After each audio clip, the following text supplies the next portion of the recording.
C'est fou parce qu'en sortant du secondaire, c'était inconcevable pour moi que aller à l'école, ça consistait à être dans la shop puis travailler de mes mains, qui c'est pas comme être en classe assise à tout le temps écouter français, histoire. C'est très différent. Fait que j'étais debout dans la shop toute la journée puis j'ai vraiment adoré ça. Fait que là, travailler le métal, je me suis habituée puis des fois comme veux pas, c'est que c'est dans tes mains. Fait que t'es fière d'avoir fait ça, de dire c'est ça que j'ai fait physiquement, là, ça se montre, tu sais. Fait que ça, c'est vraiment quelque chose qui m'a appelée. Puis j'ai vraiment commencé à adorer ça. Là. Ah ouais, ça a été le début d'une belle passion.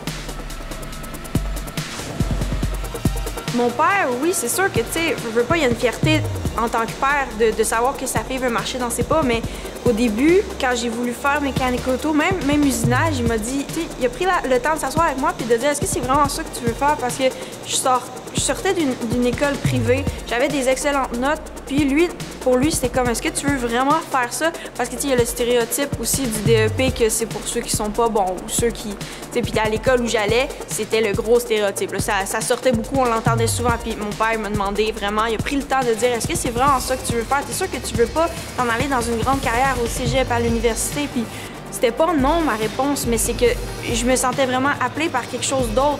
Même si ça semblait moins prestigieux aux yeux des autres, j'ai découvert finalement que c'était pas vrai. Pas vrai du tout.